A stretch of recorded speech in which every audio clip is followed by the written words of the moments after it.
Conocimiento de otra estrella, de Hermann Hesse. Lectura de Eduardo Figueroa. Una espantosa calamidad había ocurrido en una de las provincias meridionales de la magnífica estrella. Un terremoto, grandes lluvias e inundaciones habían devastado 3 grandes pueblos, destruido sus jardines, sembrados, bosques y campos.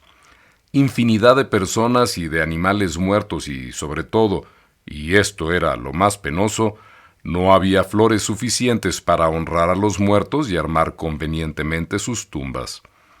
El resto se atendió enseguida. Apenas pasaron los momentos más terribles, salieron los voceros del gran llamamiento a la caridad o recorrer las regiones de alrededor. En todos los campanarios de las provincias, los chantres recitaron el sobrecogedor versículo conocido desde siempre como saludo a la diosa de la piedad, que conmueve todos los corazones.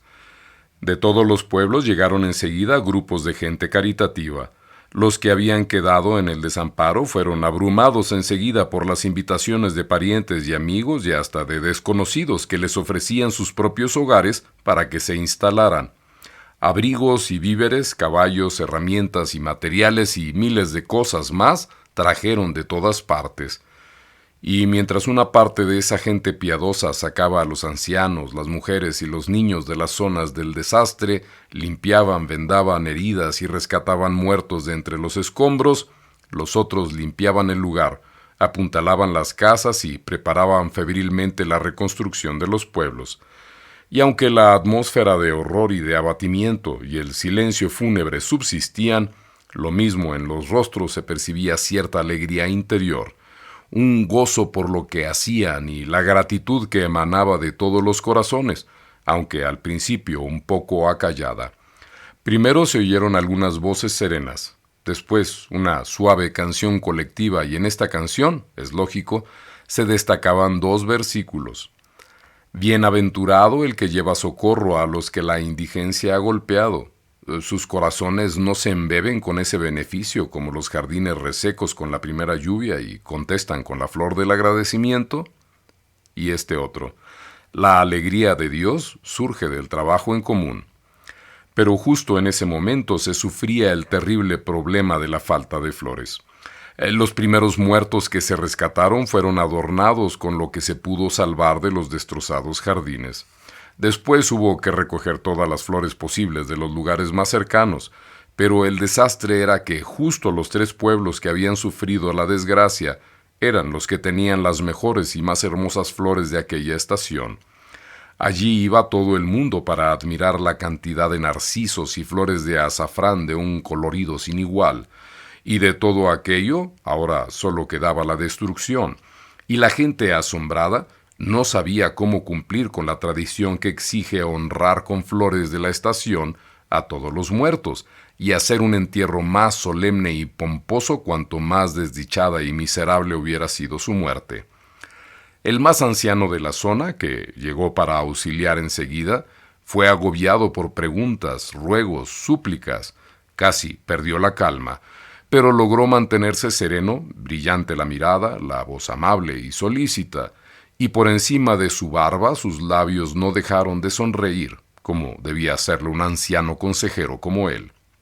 «Amigos», les dijo, «los dioses han querido probarnos con una tragedia. Todo lo perdido lo reconstruiremos para nuestros hermanos. Agradezco a Dios haberme permitido ver a mi edad cómo todos han abandonado lo suyo para acudir en socorro del hermano. Pero, ¿dónde conseguir las flores que deberían adornar a nuestros muertos en su transmutación? Porque mientras estemos con vida, no debemos permitir que se los entierre sin las flores que merecen. Creo que así deben opinar todos». «Sí», dijeron todos a la vez, «esa es nuestra manera de pensar». «Ya sé», prosiguió el anciano, «y voy a decir qué debemos hacer. Todos los muertos que no podamos enterrar hoy deben ser trasladados al templo del estío en la cima de la montaña todavía nevada. Allí se mantendrán sin alterarse hasta que consigan las flores para ellos.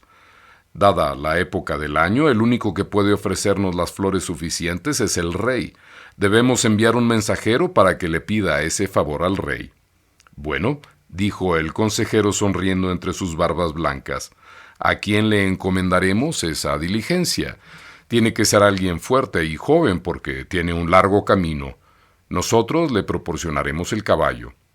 Debe tener una presencia agradable y ardor en la mirada para que el rey acceda a su pedido. No necesitará muchas palabras, pero sí que sus ojos sepan hablar. Si pudiéramos mandar al niño más hermoso de toda la región, sería ideal. Pero, ¿cómo haría semejante viaje? Ayúdenme diciendo si alguien quiere cumplir esta misión, o si sabe de alguien, le pido que lo diga. El anciano miró a la gente, pero nadie se adelantó ni habló. 3 veces repitió su llamado y entonces, de la multitud, salió un adolescente, casi un niño de 16 años. Lo saludó, pero bajando la vista y ruborizándose. Enseguida supo el consejero que ese era el mensajero que necesitaba, pero solo sonrió y dijo: «Está bien que quieras ser el mensajero, pero ¿por qué te has ofrecido?». El joven levantó la vista y contestó: «Como nadie quiere, déjeme ir a mí». Alguien gritó: «Envíalo, lo conocemos. Vivía en este pueblo y su jardín, que era el más hermoso de todos, ha quedado destrozado». El viejo lo miró con afecto y le preguntó: «¿Tanto te ha dolido lo de tu jardín?». El joven, en un susurro, dijo: «Me dolió mucho, pero no me ofrecí para ir por eso. Tenía un potro hermoso y un amigo que ha muerto en la tragedia. Están en la entrada de mi casa. Debo enterrarlos con flores». El anciano le dio su bendición, pidió el mejor caballo y el joven lo montó enseguida. Le palmeó el pescuezo, dijo adiós con un gesto y empezó a cruzar la húmeda y soleada pradera. Cabalgó un día entero. Para llegar a la alejada capital y presentarse ante el rey, tomó el camino que cruzaba la montaña y cuando empezó a caer la noche, llevó a su caballo de las riendas por un ríspido atajo hacia arriba, cruzando bosques y rocas. Un inmenso pájaro negro, que no conocía, volaba delante de él. El joven lo siguió hasta un templo que estaba abierto, en el tejado del cual el ave detuvo su vuelo. El joven soltó el caballo y entró. Cruzó por entre la columnata de madera y estuvo dentro del santuario. Como altar solo había una roca, una piedra negra que nunca había visto y la imagen de una divinidad que ignoraba, un corazón devorado por un pájaro salvaje. Veneró a la deidad ofreciéndole una campanilla azul que había recogido en el camino y se acostó porque quería descansar y dormir. Aunque todas las noches de su vida había podido dormir, esta noche el sueño no llegaba. La flor que había depositado en la piedra o la misma piedra o no sabía qué, despedía un aroma penetrante y doloroso.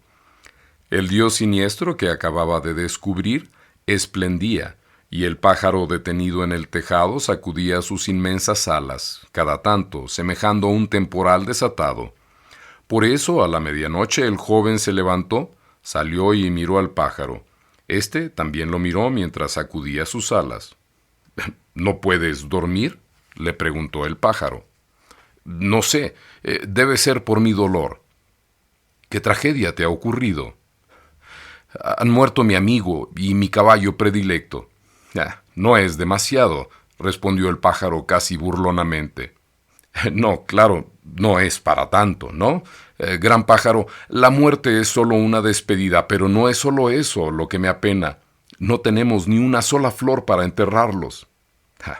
«Hay desgracias más grandes que esa», dijo el pájaro y batió sus alas muy enojado.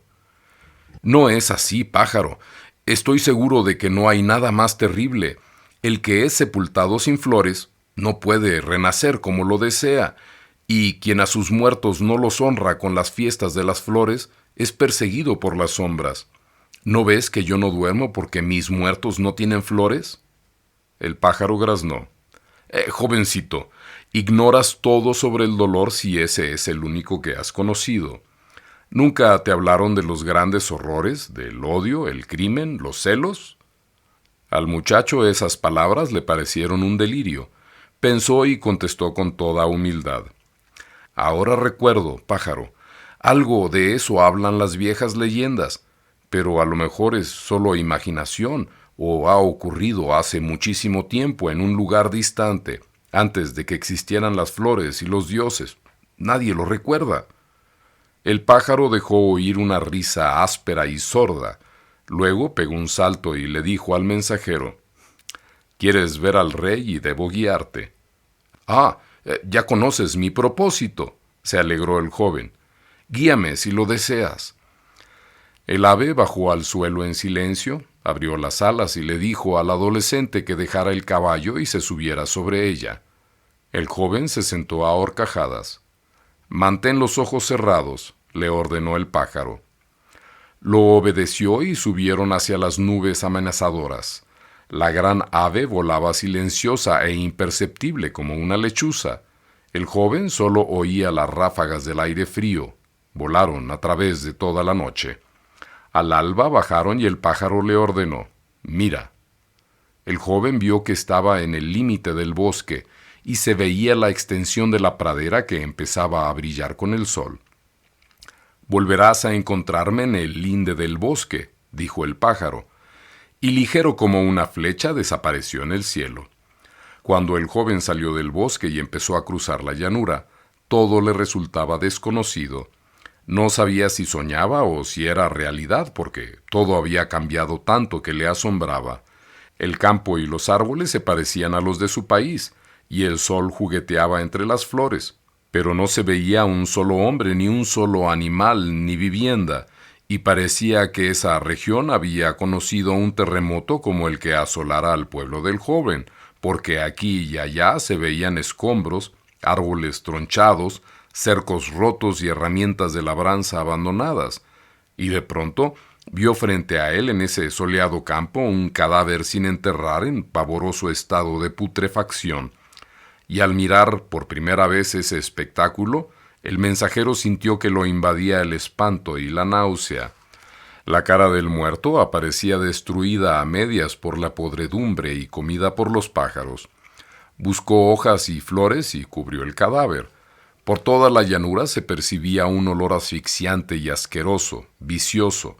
Vio otro cadáver presa de los cuervos que lo cubrían, caballos decapitados, restos humanos o de animales, todo tirado bajo el sol, y nadie pensaba en enterrarlos y menos en honrarlos con flores. El joven pensó que un terrible cataclismo había terminado con todo rastro de vida en ese territorio. No podía cubrir con flores la cara de tantos muertos. Desesperado, tratando de no mirar, siguió caminando. Todo olía a carroña y sangre podrida. De miles de ruinas y de todo ese inmenso cementerio avanzaban oleadas de desgracia y soledad. Pensó que tenía una pesadilla y sintió que esto podía ser una señal divina, porque sus muertos todavía yacían insepultos y sin flores. Recordó las palabras del pájaro en la noche anterior y creyó que volvía a decirle en medio de la oscuridad: «Hay tantas cosas peores». Y descubrió que el pájaro lo había llevado a otra estrella y que todo lo que veía era verdadero. Recordó el horror de ciertos cuentos infantiles de lejanos tiempos. Volvía a sentir lo mismo. Primero miedo y después un gran alivio, porque todo eso había pasado hacía mucho. Y aquí todo se repetía como en un cuento terrorífico.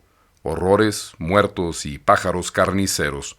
Todo parecía actuar sin concierto ni ley, o extrañas leyes que siempre permitían que sucediera lo más horrible, lo sin sentido, lo monstruoso en lugar de lo bello y sereno. Y en eso vio avanzar a una persona, un campesino o un sirviente. Corrió a su encuentro llamándolo, pero al verlo se sintió invadido por la piedad, porque el campesino era de una fealdad terrible y no era, en absoluto, hijo del sol. Parecía solo pensar en él mismo, estar acostumbrado a convivir con la falacia y la fealdad, o tal vez el horror. En ese rostro no se veían ni rastros de belleza o tranquilidad, de fe o esperanza. El desgraciado parecía carecer totalmente de cualquier mínima virtud. El mensajero se animó y se acercó al desconocido muy cortésmente, como si viera en él un ser abatido por la desdicha. Lo saludó y le habló con mucha amabilidad. El aldeano se quedó duro y lo miró con gran extrañeza, con ojos turbios y confusos. Su voz sonaba áspera y desagradable como el balbuceo de un tonto, pero no podía resistir la paz y la suavidad que se veía en los ojos del muchacho, y después de mirarlo un rato, algo que quería ser una sonrisa se esbozó en su tosca cara, o tal vez era una risa de desprecio, por lo mismo tenía cierta suavidad, como deben ser las sonrisas de los que acaban de renacer y vienen del lugar más misérrimo del universo. «¿Qué deseas?», le preguntó el desagradable individuo. Según la costumbre de su patria, el joven contestó: «Te agradezco, hermano, y te suplico me digas si puedo hacerte algún favor». El tosco personaje siguió callado y sonrió asombrado. Entonces el adolescente le dijo: «¿Puedes decirme qué significa todo este horror que nos rodea?». Y con un gesto mostró el panorama. El aldeano se esforzaba por comprender y la segunda vez que preguntó el joven le contestó: «¿No sabes? Es la guerra y aquí en este campo lucharon». Señaló unas ruinas al decir: «Allí vivía yo». El joven se sintió invadido por la piedad. Lo miró a los ojos, pero el campesino no sostuvo la mirada. «¿No hay rey?», volvió a preguntar el mensajero, y al ver el asentimiento del lugareño siguió: «¿Y dónde está?». El aldeano le señaló un lugar muy lejano donde apenas se podía divisar la silueta de un campamento. El joven se despidió poniéndole la mano en la frente. El aldeano se tocó la frente mientras movía la cabeza apesadumbrado y se quedó inmóvil mucho tiempo mientras miraba cómo se alejaba el adolescente. El forastero corría y saltaba sobre los cuadros macabros que se veían entre las ruinas. Llegó por fin a las tiendas reales. Había infinidad de hombres armados que no se fijaron en él, que seguía avanzando a través del campamento hasta que encontró la mejor tienda, la más bella, y supo que era la del rey. Entró. Adentro encontró al rey recostado. Todo el ambiente era sencillo. Su capa se extendía a su lado y al fondo había un criado medio dormido. El rey estaba absolutamente ensimismado. Tenía una cara bella y melancólica. Un mechón de cabello canoso le cubría la frente quemada por el sol. La espada estaba en el suelo frente a él. El mensajero lo saludó en silencio con el mismo respeto con el que habría saludado a su rey. Se quedó con los brazos cruzados sobre el pecho hasta que el soberano se fijó en él.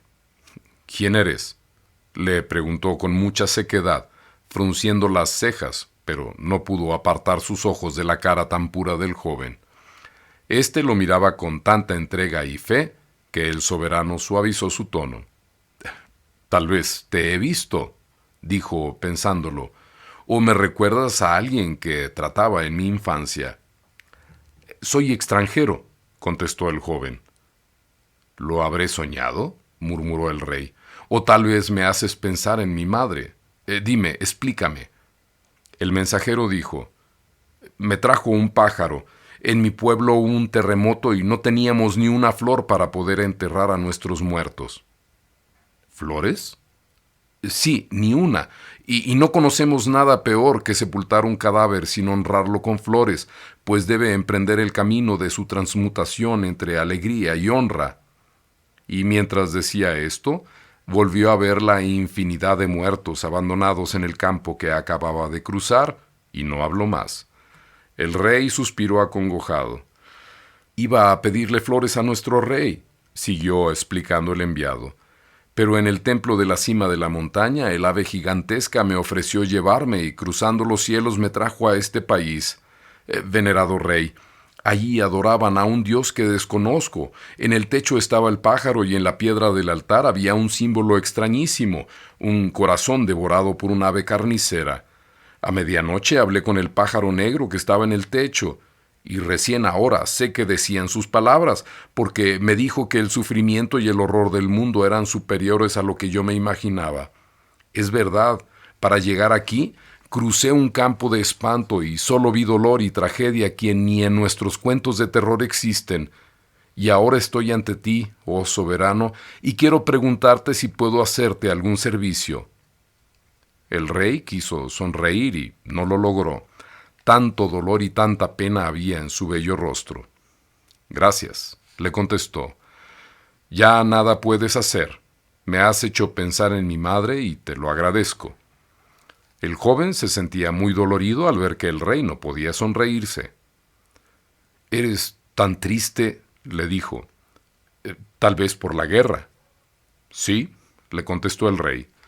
El mensajero, al ver la profunda tristeza de ese hombre, que le parecía tener buenos sentimientos, olvidándose de las reglas de cortesía, le preguntó: «Pero entonces, ¿por qué pelean?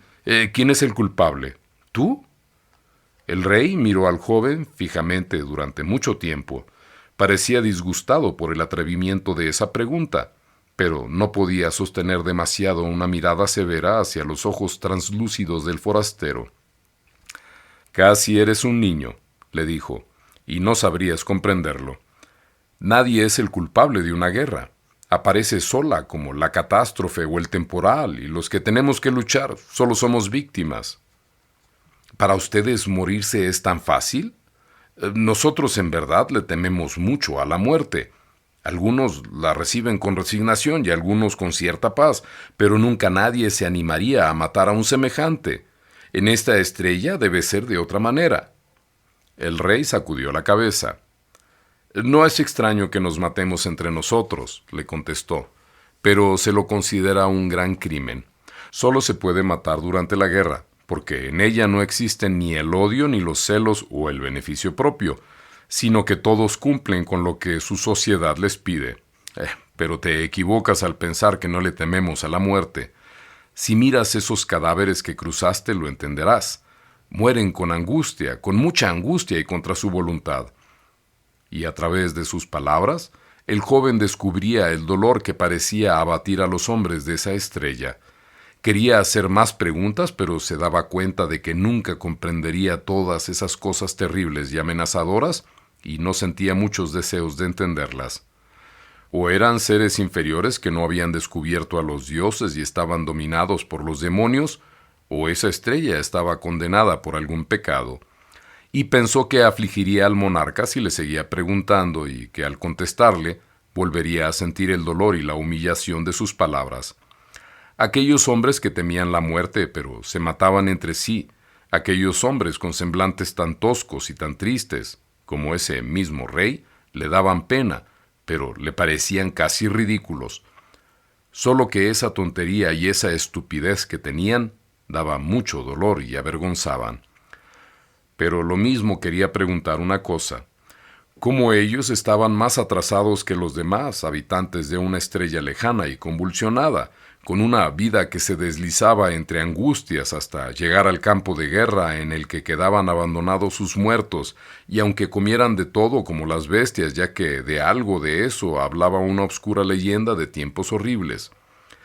De todas maneras, debían tener el estremecimiento del futuro, una imagen de los dioses, un esbozo de alma. Si no, todo ese universo sin asomo de hermosura era solo un error incongruente. «Perdona, rey», dijo el mensajero con voz de alabanza. «Perdona mi atrevimiento al volver a interrogarte sobre esta asombrosa estrella». «Pregunta», dijo el rey, a quien el joven parecía impresionar especialmente, porque sospechaba en él un espíritu fino, profundo e infinitamente lúcido, aunque a la vez le parecía un niño al que había que tratar con miramientos, sin darle demasiada importancia. «Me has entristecido, extraño soberano», dijo entonces el joven. «Vengo de otras regiones y veo que el gran pájaro negro tenía razón. Los horrores que he visto superan infinitamente todo lo que hubiera podido pensar. En esta estrella la vida parece haber sido creada por la desgracia y no sé si están gobernados por los dioses o por los demonios.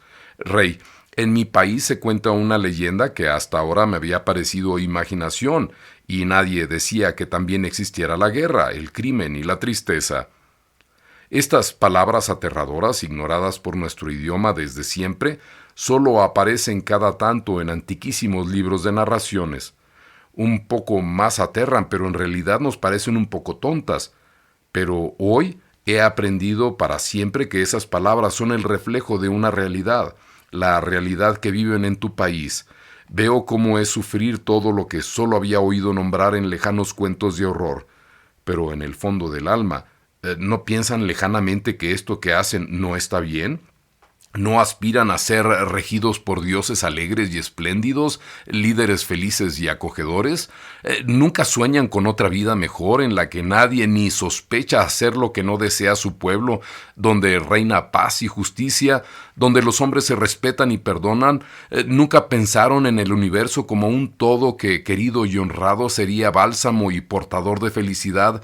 ¿No oyeron hablar de lo que nosotros llamamos música, religión, salvación?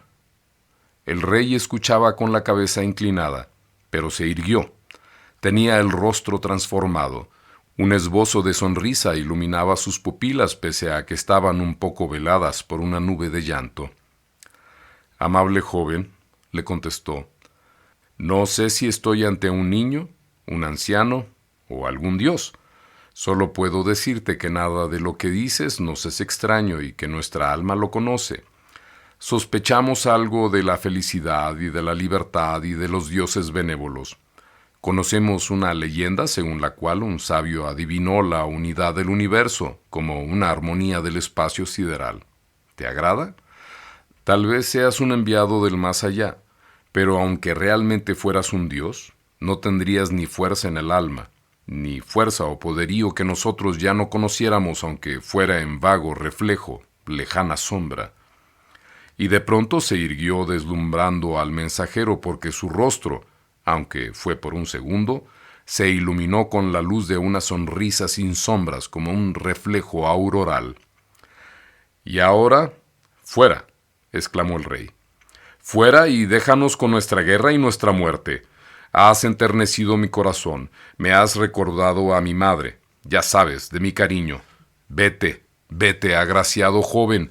Pensaré en ti cuando vea correr ríos de sangre y las ciudades sean una llamarada.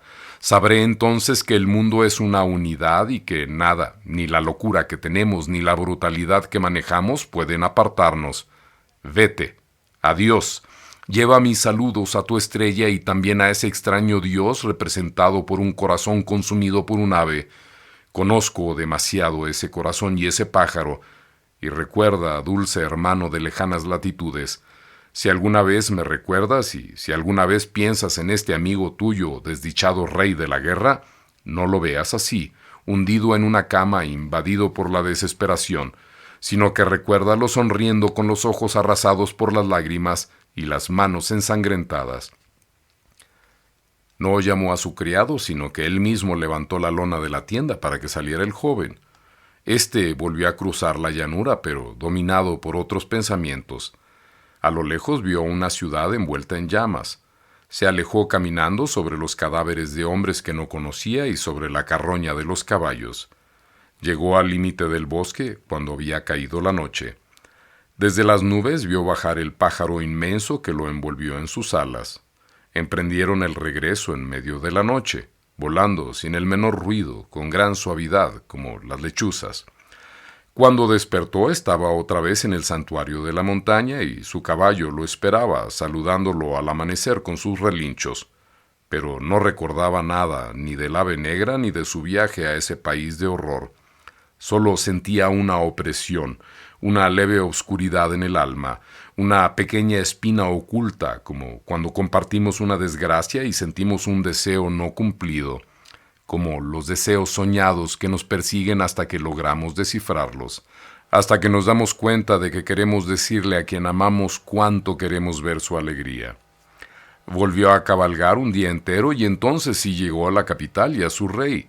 Se comprobó que era el mensajero apropiado porque el rey lo recibió con sus mejores deseos. Le tocó la frente y le dijo: «Tus ojos han interrogado a mi corazón, y mi corazón les ha respondido sí. Te concedo todo lo que me pidas». Y le entregaron un salvoconducto del rey que indicaba a todos los habitantes del país que debían darle sus flores y escoltarlo, y cruzando montañas a los pocos días volvió a encontrarse en el camino de su provincia, y cuando entró en su pueblo los seguían carros, inmensidades de canastas, caballos y todo tipo de cabalgaduras tapados de flores. Todas las flores de los jardines e invernaderos del norte, donde abundaban, que no sólo bastaban para honrar sus muertos, sino para plantar en memoria de cada uno una flor, un árbol y un frutal, y cumplir así con lo demandado por la tradición. Apenas hizo la ceremonia de las flores para su amigo y su caballo muerto, se dio en él el profundo dolor, dando lugar ya al suave recuerdo. En sus sepulturas cumplió con lo pedido por las costumbres y tuvieron sus brotes plantados. Con su deber cumplido y serenado su corazón, volvió con fuerza el recuerdo de su viaje nocturno y pidió que lo dejaran solo durante un día. Un día y una noche meditó debajo del árbol de los pensamientos. Todo lo visto volvió a él sin ningún olvido. Y entonces fue a ver al anciano, pidió hablarle y le contó lo ocurrido. El consejero lo escuchó, meditó y le preguntó: ¿Lo viste o lo soñaste? No sé, contestó el joven. Tal vez soñé, pero me parece que no tiene importancia que haya sido una cosa o la otra, porque en mí ha caído la tristeza, y en medio de la tibieza de la vida me invade un frío interno que viene de eso que vi. Anciano, por eso te pregunto, ¿qué tengo que hacer? Vuelve, le contestó el venerable, al santuario de la montaña. Extraño símbolo el de ese dios que nunca oí nombrar. Podría ser la deidad de otra estrella, o es tan antiguo que viene de nuestros más remotos antepasados que todavía sufrían el odio, la guerra y la muerte. Vuelve a ese templete y ofrenda flores, miel y canciones. El joven lo oyó y le agradeció su sabiduría. Llevó miel refinada, la misma que se ofrece a los huéspedes importantes al comienzo del verano en la primera fiesta, y también su laúd. Volvió a cruzar por el lugar donde había cortado la flor azul y subió por la escarpada cuesta en dirección al bosque. Pero ni el lugar del templo ni ni la piedra sagrada negra, ni la columnata, y menos el tejado con el ave negra podían verse por algún lado. Los buscó 2 días, nadie había oído hablar de ese santuario. Volvió a su provincia y en el santuario del recuerdo amoroso hizo las ofrendas de miel y canciones para los muertos de aquel campo de batalla y para el rey de ese país en guerra. Con el corazón sereno volvió a su hogar y colgó en él la imagen de la unidad cósmica. Durmió con sueño profundo todo el cansancio de su camino y al día siguiente con sus vecinos, cantando como ellos, empezó a reconstruir jardines y sembrados y a borrar las huellas del terremoto.